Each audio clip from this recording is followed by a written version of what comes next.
राधे राधे दोस्तों, आप सभी का स्वागत है हमारे चैनल सीलू कथासार पर। भोलेनाथ की असीम कृपा से आज का यह पावन दिन मिला है सोम प्रदोष व्रत का। कहते हैं जो भक्त श्रद्धा से यह कथा सुनते हैं उसके जीवन से समस्त कष्ट दूर हो जाते हैं। तो आइए मन को एकाग्र करें और सुने सोम प्रदोष व्रत की दिव्य कथा। बोलिए हर हर महादेव।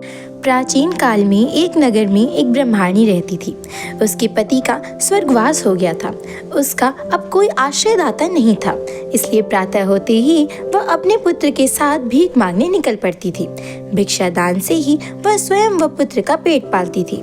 एक दिन ब्राह्मणी घर लौट रही थी तो उसे एक लड़का घायल अवस्था में कराहता हुआ मिला।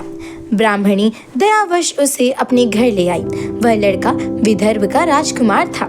शत्रु सैनिकों ने उसके राज्य पर आक्रमण कर उसके पिता को बंदी बना लिया था और राज्य पर नियंत्रण कर लिया था, इसलिए इधर उधर भटक रहा था।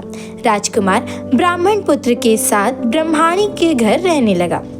तभी एक दिन अंशुमति नामक एक गंधर्व कन्या ने राजकुमार को देखा तो वह उस पर मोहित हो गई।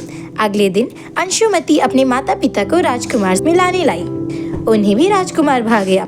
कुछ दिनों बाद अंशुमति के माता पिता को शंकर भगवान ने स्वप्न में आदेश दिया कि राजकुमार और अंशुमति का विवाह कर दिया जाए।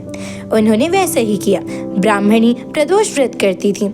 उसके व्रत के प्रभाव और गंधर्व राज की सेना की सहायता से राजकुमार ने विदर्भ से शत्रुओं को खदेड़ दिया और पिता के राज्य को पुनः प्राप्त कर आनंद पूर्वक रहने लगा। राजकुमार ने ब्राह्मण पुत्र को अपना प्रधानमंत्री बनाया। ब्राह्मणी के प्रदोष व्रत के महात्म्य से जैसे राजकुमार और ब्राह्मण पुत्र के दिन फिरे, वैसे ही शंकर भगवान अपने दूसरे भक्तों के दिन भी फेरते हैं। अतः सोम प्रदोष का व्रत करने वाले सभी भक्तों को यह कथा अवश्य पढ़नी अथवा सुननी चाहिए। बोलिए शंकर भगवान की जय।